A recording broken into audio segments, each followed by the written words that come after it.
Жалғызмын жамғыр, жалғызмын бүгін өзіңдөй. Жалы орып тұрам, жан дүйнөм сенден бөлінбөй. Сен менен келген сөзімді бірге жетелеп, сен менен ғана сырдашқым келет көрінбөй. Көңілім орып, көзімден далай от ұчқан, жан білбес сырды, жамғырлар ғана оқышқан. Тірелер біле, соғылған таза сезімдер, жүзімден ағып, жүрекке жетсең қоқыстан. Саламатсыздарбы, Кыргыз Досу YouTube каналының көрөрмандары.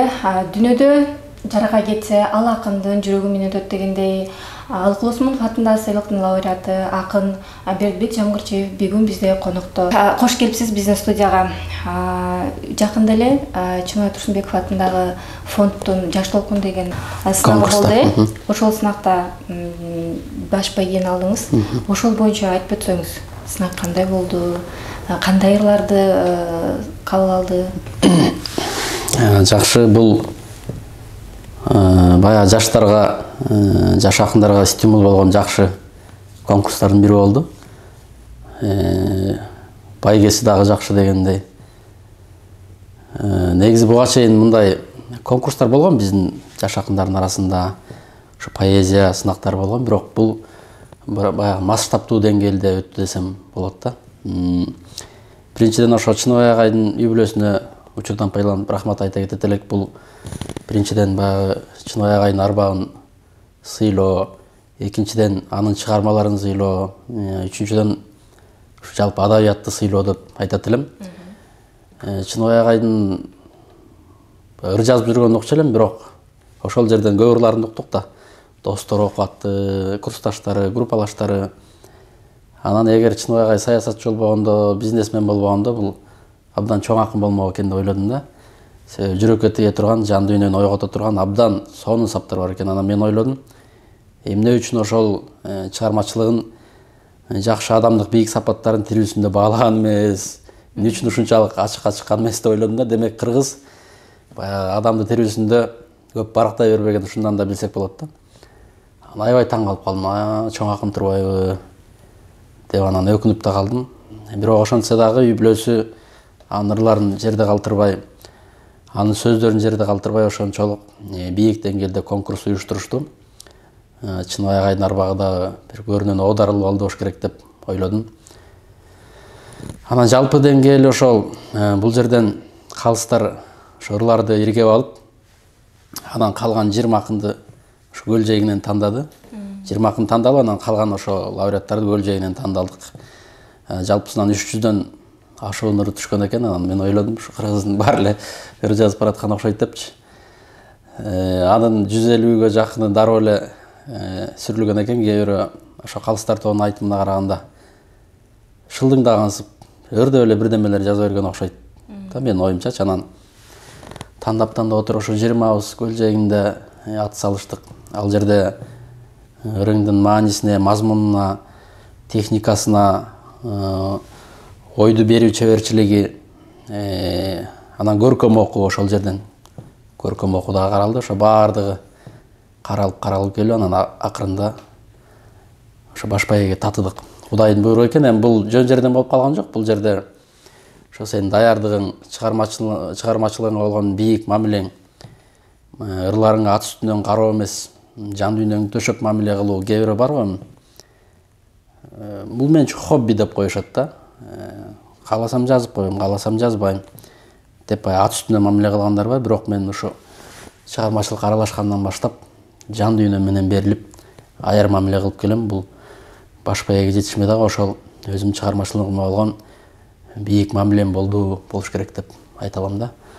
Абдан жакшы деңгээлде өттү. Чыныбай агайдын жубайы дагы ошол жерде 50гө жакын жалпы чыгармачыл адамдарды коноктоп 3 күн көлгө түшүрүп, жан дүйнөнү эргитип дегендей бийик деңгээлде даярданышыптыр. Аябай абдан жакшы өттү. Баардыгы, баргандардын баардыгы ыраазы болушту. Ыр күлкү болду, майрам болду. Айтор мындан ары дагы ал конкурс жылдан жылга улана турган деңгээлде болуп калды да. Мындан ары дагы уланат деп сөз беришти. Кийинки акындарга дагы Кудай буйруса бул жылдан жылга уланып, жакшы стимул, жакшы дем болот деп ойлойм. Жеке эле ал эмес, ошол конкурсту көрүп дагы башкалар дагы ойлоно отургандай болуп калды. Ушинтсе болот турбайбы, ушинтип өткөрсөк болот турбайбы, жаштарды колдосок болот турбайбы деген ойдо калышы мүмкүн сөзсүз түрдө. Айтор абдан жакшы болду. Бизге дагы эргүү берди, шык берди. Ал жердеги агайлардын сөздөрү, ал жердеги окулган ырлар негизи эле чыгармачыл адамга ушундай бир стимул, таасир керек да, сөзсүз. Анан өз казанын өзүн кайнай бербей, аралашып абдан жакшы нерсе болду. Анан 35 жашка чейин экен. Мен ошо жашым ошол жактагы улуулардын катарына кирип калыптырмын. Кийинки сынакта Кудай буйрса мен баягы ардактуу конок катары чакырылып турат экенмин жыл сайын. Абдан жакшы өттү. Мындан ары дагы бийик деңгээлде улана беришине тилектешмин, Кудай буйрса. Байги фонду дагы башка сынактарга караганда көбүрөөк болду окшойт, э? Ооба, жалпысынан 200 000 сом. Буга чейин ушундай болду беле? Жок, болгон эмес. Жалпысынан 200 000 сом коюлуптур байги фондуна. Анын 100 000 сом ошо баш байги алган адамга, биринчи орунга 50 000 сом, 30 000 сом, 20 000 сом анан кызыктыруучу сыйлык болуп кетет да. Мындай буга чейин конкурстар болгон, ашып кетсе 15 000, 20 000 байгес. Анан бул эми акчасы жагынан дагы, башка уюштуруу жагынан дагы бийик деңгээлде болду. Биздин салкар акыныбыз Алып Осмонов абагында жалаң ыр дүйнөсү менен эле жашаганда, бизде да азыр ушундай көрөкөткө аралашпай жалаң ушул ыр менен гана жашаган адамдар барбы, акындар? Бар, мен отурбайм деп эле. Башка эмеде иштебейсизби, ишти? Албетте. Эми азыр ыр менен жан сакташ кыйын да. Ар тараптуу болуп калдык. Журналист, ошол эле маалда ырчы, же болбосо дагы бир кайсы ишке ылайыктуу болсоң, ошону алып кетишиң керек да. Эми эгеркиде ыр жазып отуруп алсаң, ачка каласың, ачык айтканда. Анан кайсы тарабынан шык болсо, жөндөн болсо, тойлорду алып барып кейде дегендей. Баягы ойдун баары бул эми бир чети жакшы ар тараптуу болуп, бирок ошол эле маалда чыгармачылык ойдун баары чачырап бир жерде эмес да. Убакыт өтүп атат, мезгил өтүп атат, жаштык өтүп атат дегендей. Анан жакшы ырсаптар дагы ошол той менен да кетип калышы мүмкүн да. Же болбосо башка журналист кесиптер менен кетип калышы мүмкүн. Баягы айда тулсам, айда жок, айда жылан жеп кетет дегендей эле. Ар бир эргүүңдү, ар бир сабаңды ушундай көр тумуштун көйгөйлөрү жей берет да. Анан сиз айткандай Алып Осмонов жеке эле ал эмес, башка биздин менмен деген атактуу инсандар деле ошол ыр менен, сөз менен жашаган да, бир гана көңүл ошоякта болуп, анан ошондо жакшы чыгармалар жаралат. Ошондо жан дүйнөң бир жерде болот дегендей. Анан биздин ушул азыркы муун чындап эле абдан аянычтуу. Көптөгөн таланттар кетип калып атат. Ошол көр турмуштун көйгөйүнө чыдай албай, же башка бир Калмурат Рыскулов агайдын айтканы бар. Бирөө аламга акын болуп гана жаралышы мүмкүн депчи. Ал ыр жазгандан башка эч нерсе колунан келбей калышы мүмкүн. Бирөө обон жаратат, ал обончулуктан башка эч нерсе колунан келбей калышы мүмкүн. Бирок аны азыр биздин коомдо түшүнбөйт, эч ким түшүнгүсү да келбейт, коом ага ылайыктуу эмес. Ошондуктан сен ар тараптуу болуп жашаганга адам үйрөнүшү керек. Үйрөнө албагандар тилекке каршы таштай атат, өзүн турмушка жем болуп кетип атат. Бирок адам күчтүү болуш керек деп ойлойм да. Турмушка ыйланып бышып, ошо ар тараптуу болуш керек экен. Ошо турмушка бышып, анан биз дагы ырын дагы жазып, башкасын дагы алып ошентип жашап келатабыз. Бир маектериңизде угуп калдым эле, төкмөлүк жакка дагы өтсөмбү, ошондой эле ырдап да чыксамбы эстрадалык жакка деп айтканыңыз бар, э? Ошол жакта кандай болот? Негизи эми азыр ар бир экинчи кыргыз ырдап калып атат азыр, ачык айтканда. Анан бир убактарда ырдагым келген. Негизи мен ачык эле айтып коеюн, кээ бир эстрадачылардын караганда жакшыраак ырдайм да. Көбүн билем, деңгээлин билем. Свет менен кошо өчүп кала турган ырчылар толтур азыр. Бир гана компьютердин күчү менен үндөрүн жасап кооздоп алган, ошону менен жылдыз болуп жүрүшөт. Анан мен 9 классыман бери эле коомуз чертип, ырдап, анан эмнегедир ырчылыкка аябай маани бербептирмин да. Ал убакта ырчы болуп чыгып кетүү дагы көп, мүмкүнчүлүк көп болчу аябай. Ырчылар аз болчу. Ырды уккан коом, эл аябай көп болчу. Анан ошол мүмкүнчүлүктү эле пайдаланбаптырмын. Эмнегедир могу адабият дүйнөсүнө, ыр дүйнөсүнө сүңгүп кирип кетиптирмин да. Ошентип анан аны ырдайм, мына ырдайм деп жүрүп, анан ал убакта ошо бир убакыт өтүп кетти. Бирок азыр тойлордо кызмат кылганда комуз аккордеон менен ырдап, ошол эстрада менен бирин экин ырдап дегендей баягы ырчы болуп кетпесек дагы ырдап турабыз. Анан төкмөлүк дагы бар. Менин чоң атам ошо манасчы болгон экен, тубаса. Түшүнөн аян берип манас айткан. Анан баягы каныбызда бар деп коет го, ошондой нерсе бар экен да. Анан Элмирбек байке, Жеңишбек байкелер чакырып, эң биринчи Жеңишбек байке чалып Жумакадыр чакырган. Анан ал убакта тартынчаак болчумун, ойлонуп, сен кел, анан ушундай төкмө кылалы сен деп. Мен төкмө боло аламын десем болосуң деди да, Жеңишбек байкечи. Анан мынчанчы күнү барам деп коюп, аябай уялып атам да, эмне алам, барганда төктүрсөм эмне деп төгөм. Уят боломбу деп анан аябай ойлонуп отуруп бара албай койдум таптакыр. Бир эки жолу чакырды, барам деп жүрүп бара албай калдым. Ушу Жеңишбек байке таарынып жүрдү да. Андан кийин Элмирбек байкеге дагы ушундай барам деп коюп, ал кишиге да бара албай калдым. Ал да жакшы сөздөрүн айткан. Комузуң бар экен, добушуң бар экен. Буюрса жакшы болот, жакшы төкмө акын болосуң деп анан. Баягы кыргыздын канына бүткөн тартынчаактык сезим мени да артка тартып туруп алды да. Ошондо айтканда эле бара берсем, бүгүн жакшы төкмө акын болуп калат белем деп ойлойм да. Ар бир нерсени убагы менен пайдаланыш керек экен. Анан балким көрөбүз да, азыр деле жашпыз, мындан ары кандай болот. Балким азыр деле аралашып төкмө акын болуп кетебизби деген ойлордо жүрөм, даярдык менен, ички даярдык менен. Убакыт көрсөтөт го дейм. Жакында эле романтика деген китебиң чыккан турбайбы? Ошол китеп чыгаруу деле бул көп каражатты талап кылат да. Ошол китепти биз азыр акындардын китебин окууга андай актайбы? Сатыкка чыккандачы? Негизи акындын моюнда 3 чоң жоопкерчилик турат дейт. Биринчи жазуу, анан басуу, сатуу. Жазышың керек, ал да өзүңдүн моюңда, бастырышың керек, анан сатышың керек деген баардыгы өзүнүн моюңда. Анан мен көбүнчө баягы окурмандар менен тез пикир алышып турганга аракет кылам. Интернет желесинде болобу, же мындай жөнөкөй жашоо турмуштабы ырларды байма-бай жарыялап. Анан азыркы күндө китебимди алгандар дагы, сурагандар дагы Кудайга шүгүр. Баягы кайсы бир жазуучунун айтканы бар эле, ырды жазгандан уялбагандан, саткандан уяласыңар депчи. Өзүңдүн ырларыңды сата да билиш керек да.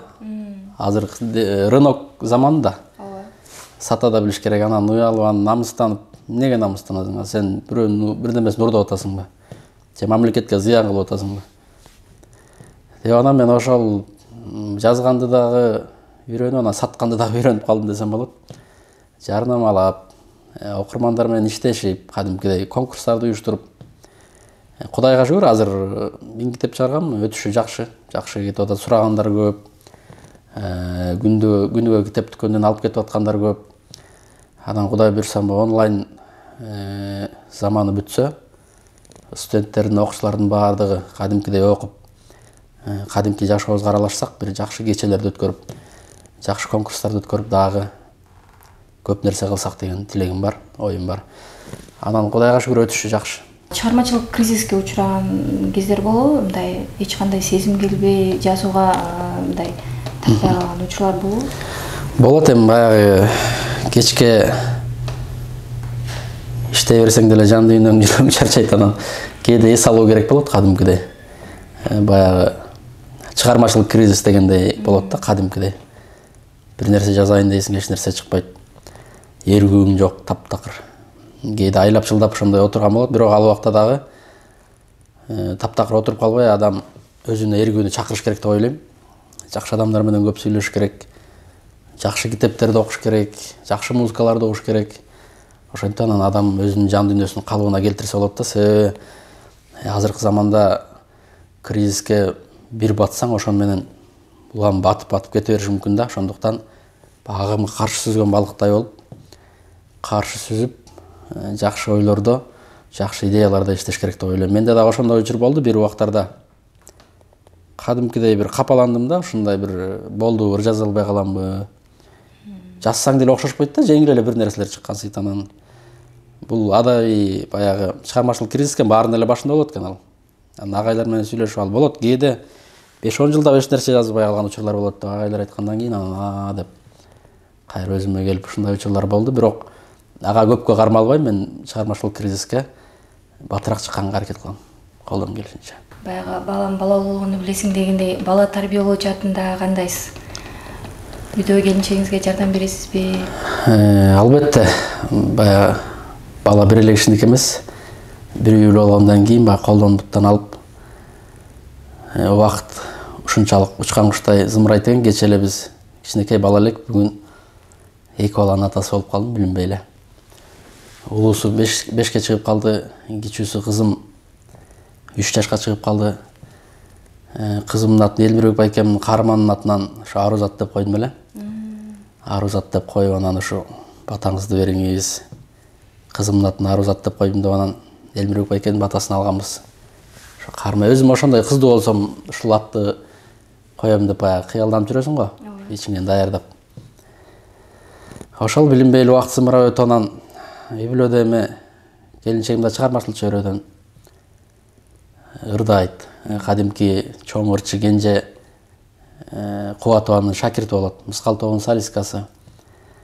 Анан ал ырдайт, мен жазам дегендей ошентип чыгармачылыкта дагы чогуу балдарыбызды бирге тарбиялап келатабыз. Албетте аял затына тиешелүү жумуштар болот, эркекке тиешелүү. Анан баягы азыркы заманда бири-бириңди колдон буттан алып, баланы да чогуу тарбиялап, жумушта чогуу кыла турган заман. Ошондуктан ар дайым бири-бирибизди колдоп, коштоп турабыз. Балалык чагыңыз жөнүндө айтсаңыз, кичинекейиңизде кандай элеңиз бала кезде? Тентек белеңиз? Жылма тентек деп коебу, ошондой деп айтышчу көбүнчө. Эми аябай бир байлатма тентек эмес болчумун. Чоң энемдин жанында өстүм. Чоң энем чоң атамды көрүп, чоң атам мен 3 жашымда каза болуп калды. Айтпадым, манасчы болчу деп аткан. Андан кийин чоң энемди ээрчи, ошо жанынан чыкчу эмесмин. Такыр кайда болобу, аш тойдо болобу, башка жеринде болобу, ошо энемди ээрчип эле. Анан мен 9-классымда чоң энем дүйнөдөн өтүп кетти. Анан ошондо жазгандарым бар, чоң энем жана балалык деген. Балалыгым ошо чоң энем менен кошо кеткендей болду да. Аябай мага катуу тийди. Анан ошол чоң энеме китептерди окуп берип, себеби ал кишинин көзү көрбөй калды эле. Анан жанагындай том-домдогон китептердин баарын жанына отуруп алып окуп берчүмүн. Ошол дагы менин чыгармачылыгыма абдан чоң таасирин берди го деп ойлойм да. Анан кээде баласың да ойногоң келет. Анан окуп баратып анан 1-2 барак аттатып ушинтип кетчүмүн да, эртерээк оюнга чыккым келип. Анан илгерки адамдар аябай кыраак болчу экен, азыр ойлосом. Жанагы жерден кайра башта дечү да. Чоң энемдин көзү көрбөсө дагы көөдөнү менен көрүп турчу экен. Жанагы жерден кайра башта дегенде анан азыр ойлоп аябай таң калам да, ошону билип калчу экен. 5-6 барак аттатып кеткенимдичи. Төлөгөн Касымбек, Сынган Кылыч, Касымалы Жантөшүттүн Хандыбеги, Айтор мен деген чыгармалардын баардыгын калтырбай окуп берчүмүн. Анан ошолордун толугу болбосо дагы бир серпиндилери жан дүйнөмө кире берген экен. Ошол кийин ошонун баардыгы ыргайланып чыкты го деп ойлойм да. Анан ошо балалыгым чоң энемдин жанында бир бейпил сонун күндөрдө өттү. Азыр эмнегедир андай эмес. Азыр айылга барсаң дагы баардыгы ар бир адамдар өзүнчө да, өз оокаты менен ал убакта кошуналарга кенен-кесири кирип, кенен-кесири маектешип бир башкача жашоо болчу да. Азыр барып таң каласың. Ар кимиси бекинип алып эле өзүнчө тытынып аткан адамдар да. Жашоо турмуштун нугу дагы өзгөрдү. Андагы адамдардын көпчүлүгү жашоодон өтүп кетти. Баягы 50 жылда эл жаңы, 70 жылда жер жаңы дегендей эле ошондой заман келип калды. Ошо чоң энемдин таасири дагы абдан чоң болду. Балалык жакшы деңгээлде өттү. Жакшы күндөр менен эсте калды. Балалык жөнүндө ырыңыз бар эмеспи? Ошону окуп бербейсизби? Ооба. Бул ырым 2010 жылдары эле ошондо жазылгандыр, ошону окуп берейин азыр. Байкабастан жылдардын аралыгын, аңдабастан өткөн күн тазалыгын, артта калган өмүрүм жомок болуп өткөн экен эхаттин балалыгым. Чиркин анда асманым көк эле, баары таза, айланам көктөм эле, балдар уруп тыйылбай ыйлап келсем, басып койчу апамдын өпкөн эле.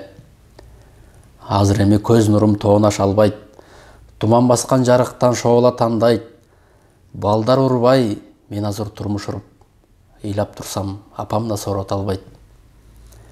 Баяолукту азырда издештирдим, караан үзүп кеткенин билбептирмин. Ыпыластык ааламга эбак келип, жан дүйнөмдү чаң басып кирдептирмин. Калыптан бүткөн жол издеп канча жерде көр турмуштун азабын тартам эмне. Жасалмалуу жашоодо жашаганча балалыктын чаңында калсам эмне. Жасалмабул жашоодо жашаганча балалыктын чаңында калсам эмне. Жакшы, Азамат. Деп көр турмуштун көйгөйүнөн жадаганда жазылгандыр да. Жакшы. Сиздин ырларыңыз көбүнчө оон чыгарып ырдап жүрүшөт да. Учурда да жазып берип атасызбы оондууларга? Мен аябай көп жаза бербейм, ачык айтканда. Себеби азыркы оондор жан дүйнөгө туура келбеген оондор менен көп кайрылышат да. Жарымын казак тарыхынан ала калып, жарымын кыргыз тарыхынан чаптай калып анан. Сиз биринчи оон угасыз? Оон угуп көрөм биринчи. Көпчүлүгү азыр биринчи оон чыгартышат да, анан угуп келсең эмнегедир кандай ыр жазарыңды билбейсиң да. Таптакыр маанилери шайкеш эмес. Оон деле бир ырдап туруш керек да өзүчү. Андай эмес, анан мен өзүм чыгардым эле, өзүм автор элем деп, кийинки эле жашырчылар бирдеме оондор чыгарган эле эме кылат. Эми баягы акчанын көзүнө карасак жаза бермекмин, ачык айтканда. 5000 сомдон, $100 деп эле жаза бермекмин, бирок мен эртеңки эмемди да карайм да. Себеби буга чейин бир ылчыга бир тамашалуу жазып бере калам деп ушул кезге чейин өкүнөм да. Ушун жөн эле койсом болмок экен деп. Себеби ырдалган сайын ким жазды эле, жамгыр чип жазган деп айтыла берет экен да. Ошол ушун жазды эле деп анан өзүнүн чыгармачылыгына көлөккө түшө берет экен да кадимкидей. Анан азыр ошондон кийин жазбай калдым. Карап, эгер жакшыраак оон болсо, жакшы чындап эле иштелген болсо анан жазып берем. Анан шамшарыкта эле келгендин баарын эле жазып эле антпай калдым да. Ошолордон кийин мен сабак алып калдым кадимкидей. Азырынча бир 20дай, бир 30га жакын оондор бар. Анын ичинен жакшы ырдалып жүргөндөр бир 10-15 го дейм. Калгандары бир-эки ырдалып эле ошойдон ырдалбай калдык. Бир жакшы чыгармаңызды уксак. Раматлык Эгемер Дериматов агай ушул ырымды айтты эле да. Ойдо боло, тоодо боло, кайсы жерде жүрбөй ушуларыңды окуп жүр деп жардайм. Ушул Эне жүрөгү деген ырым гран-приге татыктуу болгон, ошол сыйлыкты тапшырып атканда Эгемер агай айтканда, анан ар дайым ушуну окуп жүрөм, ошол ырымды окуп берейин. Эне жүрөгү. О энеке, бакыт же айт жамалыңда, ойго баттың доорумда, заманымда. Неге анда асманды карап жүрөм, бейиш болсо өзүңдүн таманыңда. Ооба бейиш, мээрим бар катылбаган, ооба бейиш, бакыт бар жашырбаган. Тирүүчүлүк өкүмүн сүрөт анан, наадандардын максатын батырбаган. Кадамынан күнүгө тапкан ардак, кимдер сенин ролуңду аткара алмак. Тагдырымдан запкы жеп кулап жатсам, жүрөгүңдү берерсиң башка жаздап. Байкоо салсам, өзүмдү терең карап, мен чырпыкмын, балпайган энем дарак.